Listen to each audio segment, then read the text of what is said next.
பித்தப்பையில் அது ஒரு ஸ்டோரேஜ். பித்த நீரை ஸ்டோர் பண்ணி ஒரு 50 மில்லி பித்த நீர் ஸ்டோர் ஆகியிருக்கும்.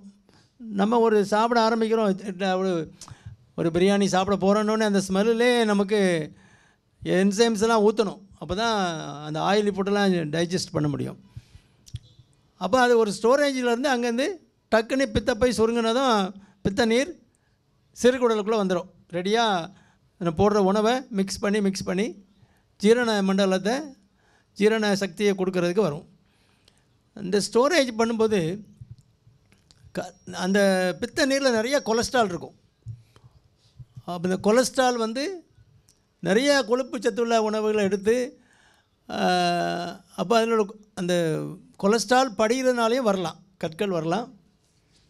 சிலருக்கு ஒபீஸ் இண்டிவிஜுவல், பொதுவாக நாங்கள் படிக்கிற காலத்தில் ஏ ஃபேட்டி லேடி அபவ் 50 படிப்போம். ஃபேட்டி ஃபீமேல் 50 அபவ் 50 இயர்ஸ் அந்த மாதிரி உள்ளவங்களுக்கு தான் இது காமனாக இருக்கும்னு சொல்லுவோம். அது மெனோபாஸ், அந்த அவங்களுக்கு அந்த 40 வயசுக்கு மேலே அந்த பீரியட்ஸ்லாம் நின்றுடும். அதுக்கப்புறம் தான் அவங்களுக்கு பித்தப்பை கற்கள் நிறைய வரும் அப்படிங்கிறது ஒரு டிக்டம் அந்த காலத்தில். இப்போ எல்லாம் மாறி போச்சு, 25 வயசுலேயே பித்தப்பையில் கல் வருது. ஏன்னா உணவு பழக்கங்கள் நிறையா மாறி போச்சு. நிறையா எண்ணெய் சத்து உள்ள உணவுகளை சேர்க்கும்போது அந்த எண்ணெயில் உள்ள மக்குகள் அப்படி லேசாக கொலஸ்ட்ரால் ஒரு அழுக்கு மாதிரி முதல்ல தேங்கும். அது ஸ்லட்ஜின்னு சொல்லுவாங்க. ஸ்லட்ஜுன்னா குழுக்குள்ளி வர்றது, அந்த பித்த நீர் லிக்விட் மாதிரி வரணும். பித்தமாக வாந்தி பண்ணுறாமல் அங்கே பச்சையாக வெளியில் வரும்ல, அதான் பித்த நீர். அது குழுக்குள்ளி வந்துடும்.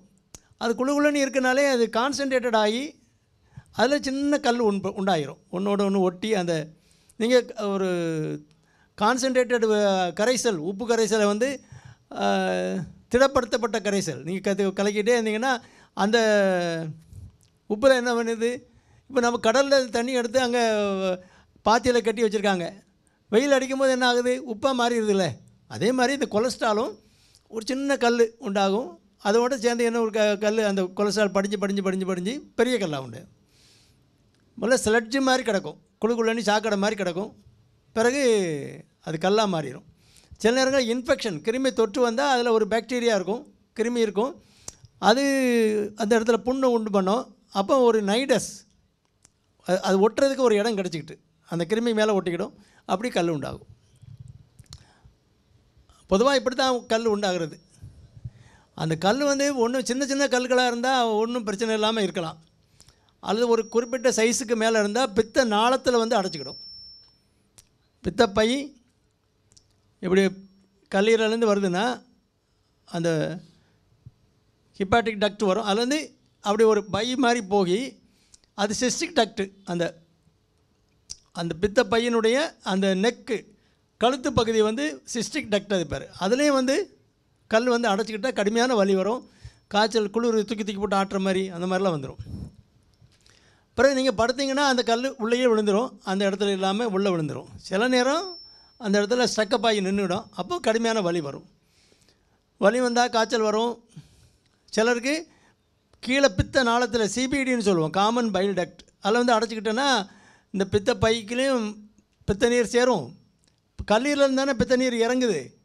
இங்கே பேக் ப்ரெஷரில் மஞ்சக்காமலை வந்துடும், நிறைய காம்ப்ளிகேஷன்ஸ் வந்துடும். நம்ம ப்ளீடிங் டைம் மாறிடும், கிளாட்டிங் டைம் மாறிடும், நிறையா வாமிட் பண்ணும், நிறையா காம்ப்ளிகேஷன்ஸ்லாம் வந்துடும். அதனால் பித்தப்பையில் கல் இருந்தால் பொதுவாக மாத்திரை மருந்து சாப்பிட்றாங்க, அது அவ்வளோ எஃபெக்டிவாக இருக்காது.